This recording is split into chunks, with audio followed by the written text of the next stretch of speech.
name is State Rep Anthony Nolan, and I am here with some amazing people from the United Way of Southeastern Connecticut. And we are in the Gales Ferry office. So we're not leaving out New London. We're just in the main office so that I can get everybody together to talk about some amazing things that are offered in our community and some amazing things that are being done in our community. And to my right, we're going to start with the CEO. Please introduce yourself and your team here so that we can understand who they are before we start chatting. Thanks for having us. I'm Dina Sears-Graves. I'm the president and CEO of United Way of Southeastern Connecticut. I have to my right Scott Umble, who's our vice president of community impact. And to my left, I have Annie Stockton, who's the vice president of our Gemma E. Moran United Way Labor Food Center. Well, thank you guys for being with us today. This is the Rollin with Rep Nolan podcast, as you know, and it's just to educate our community as to what's going on. And the first thing we're going to start with is, what's the United Way? Yeah, so the United Way, we're a local, and I really want to emphasize local, nonprofit organization where we identify issues that adversely affect our community, especially individuals and families, again, that live right here in New London County. And we really work to find strategic solutions to help our community thrive and be able to be more, a better community and a better place to live. And so we really do that in a number of ways. And one of the main things that we do is we mobilize resources. And so how we do that is we do fundraising. And so we raise dollars, we mobilize volunteers, and so we get people involved in our communities. And then we mobilize advocacy work. And so really getting out into the community and advocating on behalf of our individuals and families that live here in the county. And so how do we do all this? And so we focus on really 4 primary areas. And so we have community wellness, we have promoting independence, we have thriving children, and basic needs. And so what do we do in those four areas, right? Mm-hmm. And so I like to think of it in 4 buckets. And so the first one is we support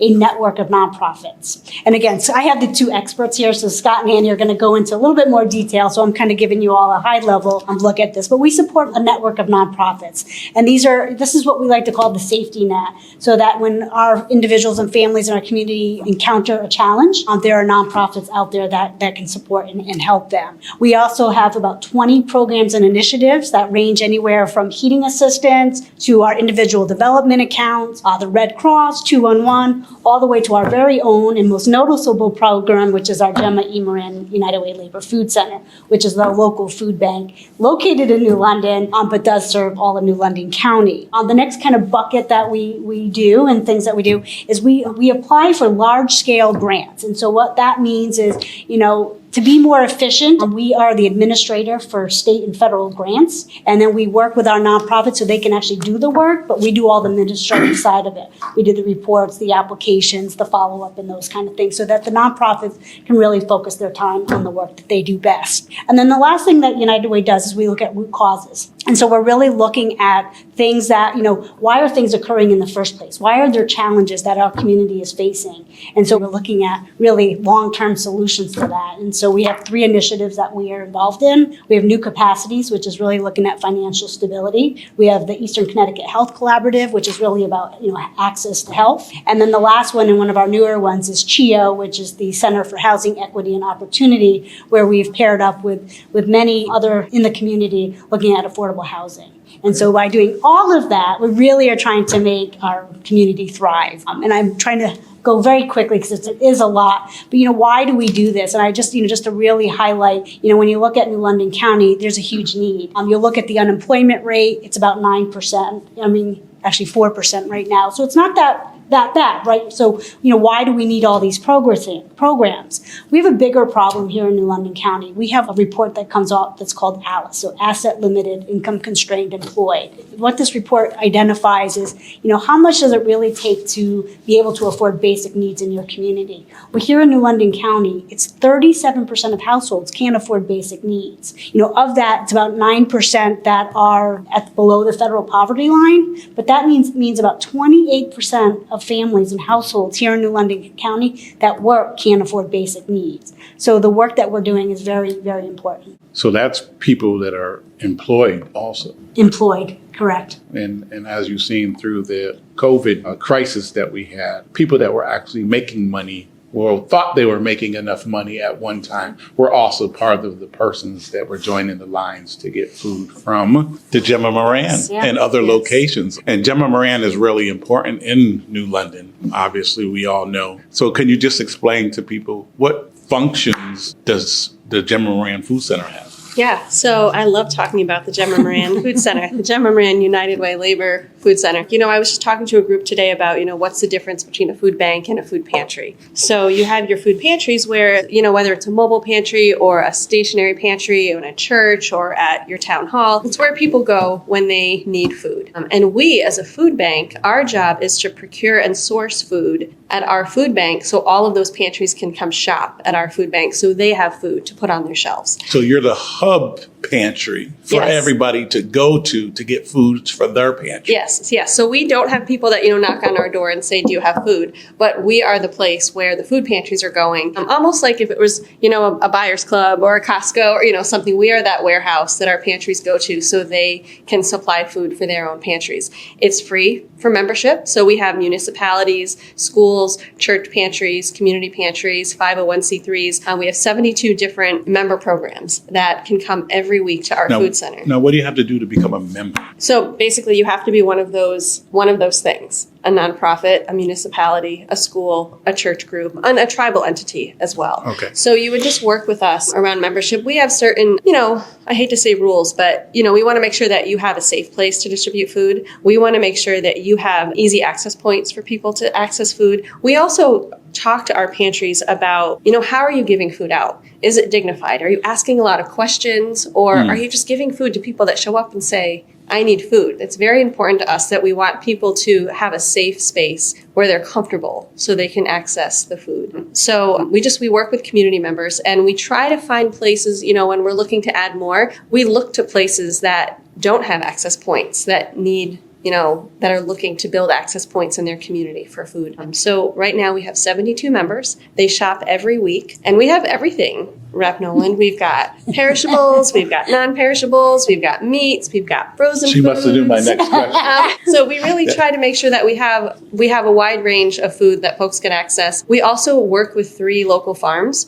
who grow fresh, it's amazing. It's like out of the ground produce, organic produce that they'll grow and they'll pull it up from the ground on Tuesday, and on Wednesday we're giving it out to our community. So it's amazing. We're getting out about, I want to say 2.1 million pounds of food each year to the community. And to speak to our beloved New London, about 27% of the food from our food center is going to food pantries in New London. And would you know how many food pantries are in New London off the top of your head? We have 30 member programs from New London that come shop at our food center. Wow. And talking about data, you are the data guy. So can you just share with folk, how important it is and what the numbers look like for New London, for an example, so that people can understand, how imperative it is for us to have something like the United Way and the Gemma Moran Food Center in our city. I think Dina was talking about the impact areas we fund in and our partner program pieces. That Atlas data helps define who needs help in our community and really nailing that piece down. We also work through our statewide partners, through 211, our informed referral system, and that might be a decent measurement of also what's that need and that volume. Because there's that 37% for all of our county. But what's that mean when you're just looking at our county level for number of calls into 211 or even just in your district in New London? And 211 is a helpline.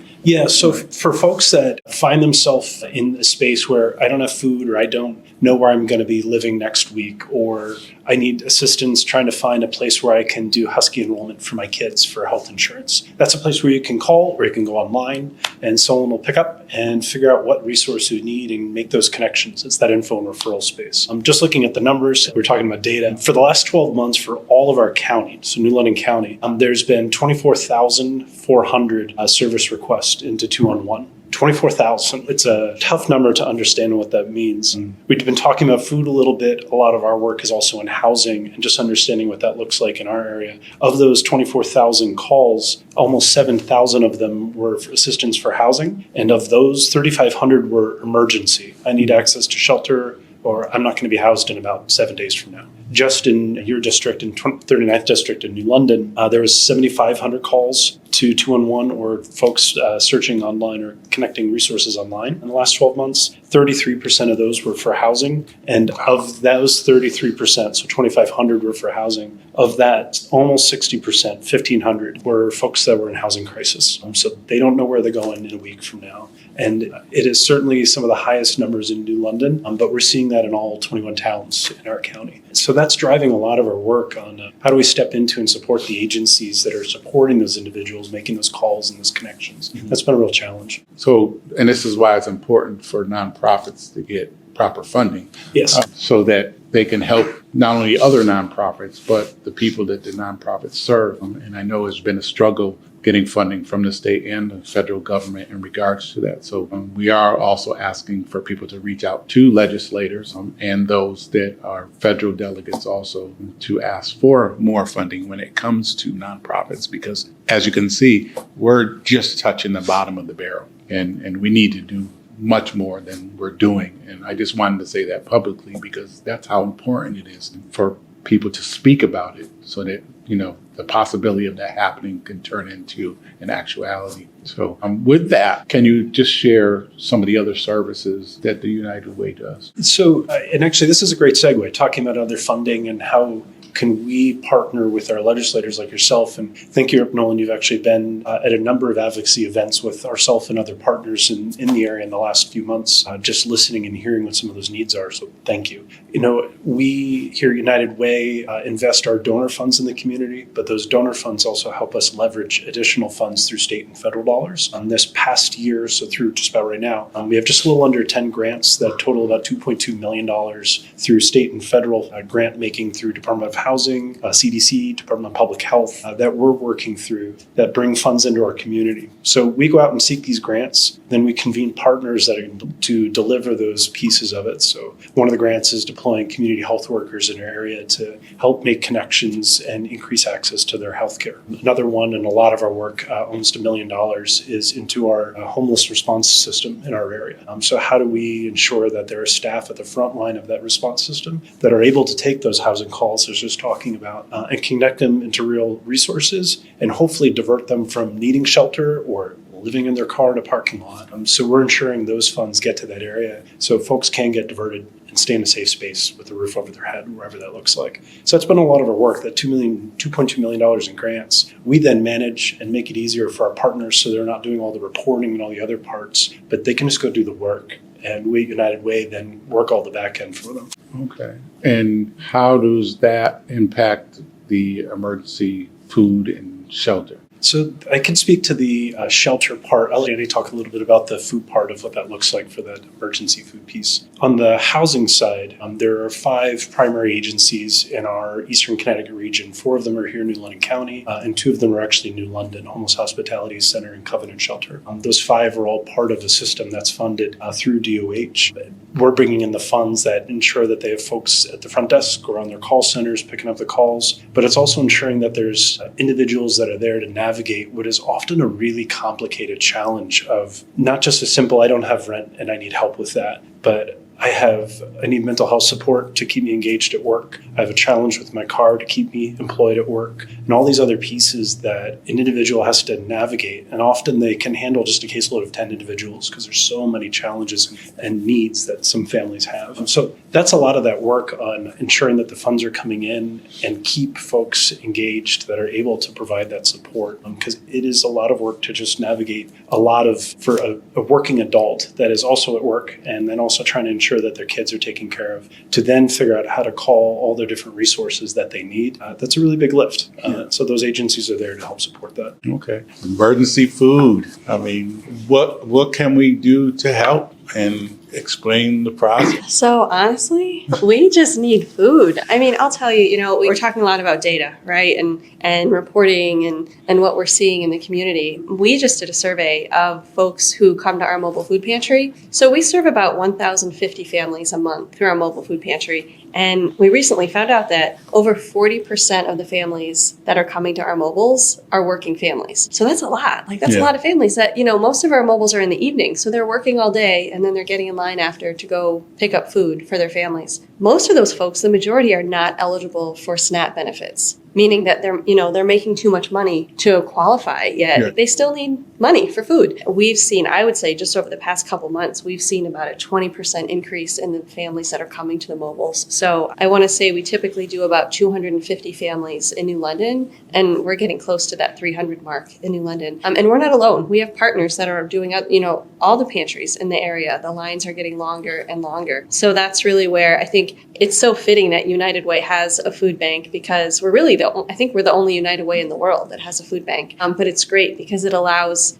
our team in New London to focus on those basic needs, like getting people food. And then Scott's team here in Gales Ferry is really looking at that bigger picture. Like, how do we increase folks' income so they're not coming to the food pantries anymore, so they don't need those food pantries? But I don't know what to tell you other than right now, like the snapshot right now is that people need food. They can't afford food. And they're making these choices, right? Do I get food from the food bank so I can pay my rent? Or do I pay my heat bill? Like, which do I choose? So, please, run a food drive, drop some food off at the food center. Now, for people that want to drop food off at the food center, is there hours that they can do that? So we are open. We can accept donations between usually 8 a.m. to 2 to 3 p.m. We're around to accept donations. We also keep a bin outside our doors when we're closed. So if people are able to drop off non-perishables, they can do that after hours. Monday through Friday, there's typically staff there during the daytime to drop off food. Now, just so people know the difference between non-perishables and not. What type foods are non-perishable? So we'll take pastas. So I can tell you the list that we often ask for, this is what our pantries ask for. It's really nice being a local food bank because we see our pantries every day and we can ask them and really say, what do you need? Because we'll get you what it is you need. So spaghetti sauce,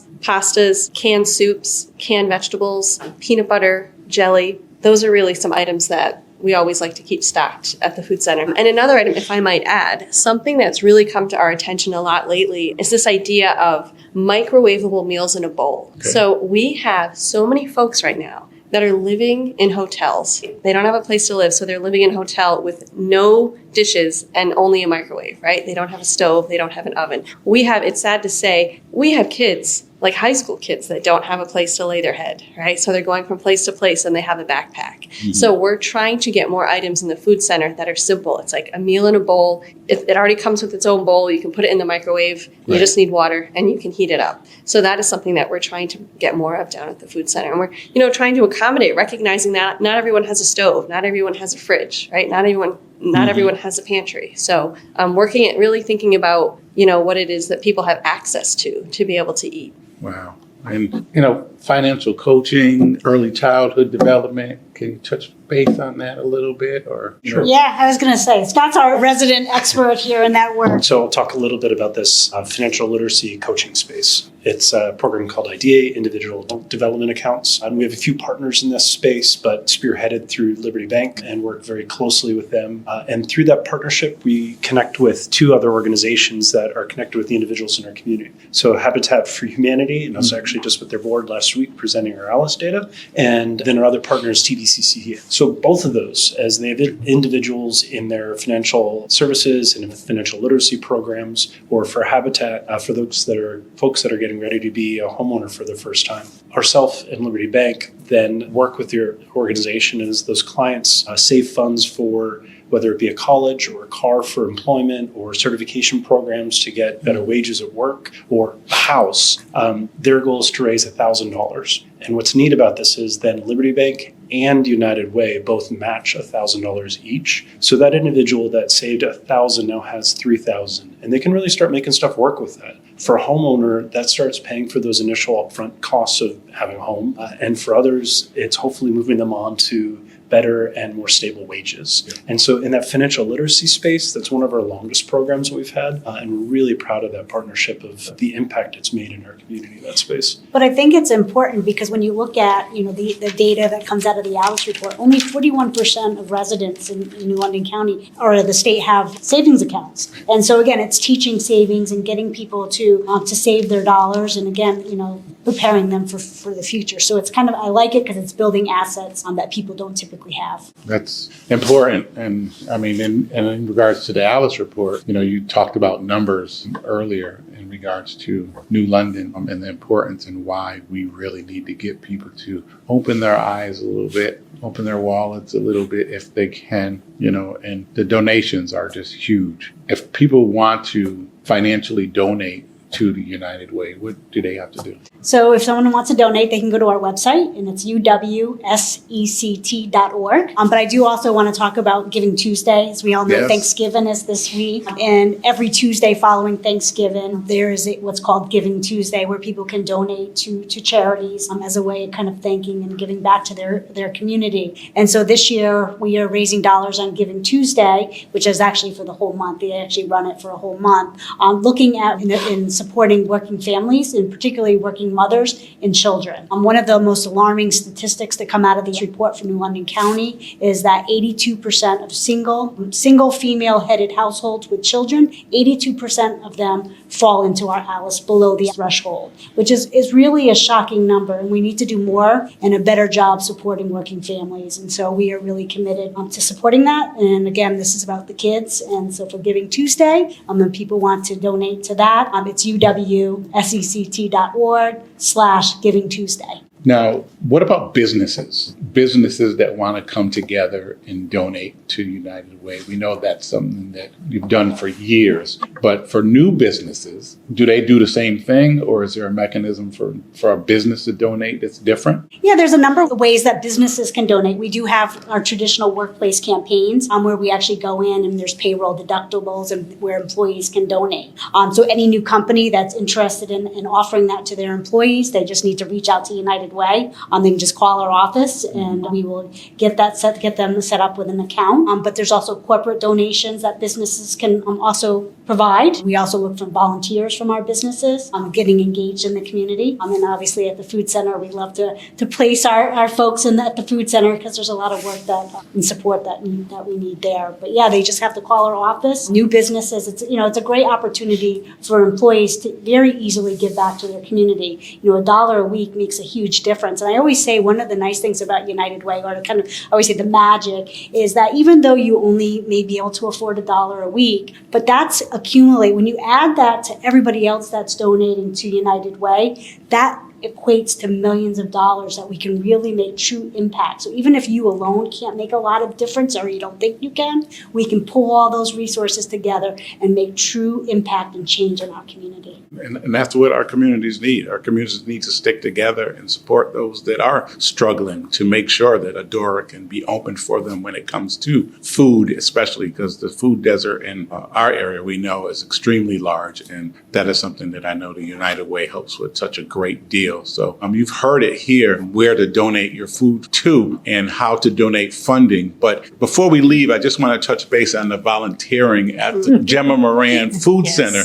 So if someone wants to volunteer, what would they do to volunteer? So, really, it's just a matter of picking up the phone, giving us a call, and saying you'd like to volunteer. I just left the food center. We had 2 groups in today volunteering. We had a school group and we had a company in the afternoon volunteer. So you can pick up that phone. We also have on our United Way website, there is a platform. There's a volunteer button, and you can sign up to volunteer at some of our events, like our mobile food pantries. You can sign up through our website. And I have to add, we can talk all day about, it is difficult right now, and a lot of people are struggling. But when I think about the volunteers that I saw today at the food center, when I think about who comes to the mobiles, when I talk about our 72 pantries that come and shop at the food center, and those are 72 locations of people that want to help, right? And our volunteers they're coming because they want to help. So there's so much hope at the food center and love, because we have a community that people really want to give and be a part of. So pick up the phone, go on our website, and you can find ways to volunteer at the food center. So opportunities are out there for people to give back, especially those who have been given to. It's not hard. It just takes time or a little bit of money. So we're going to ask you to please donate whatever food you can to United Way, and please donate whatever funding is possible. Thank you so much for taking the time to explain and to show the things that United Way does. And we're just going to ask one more time, please pick up the phone or go on the website and donate or volunteer at the United Way. Thank you for watching Rollin with State Rep Nolan. We appreciate it. Have a good day.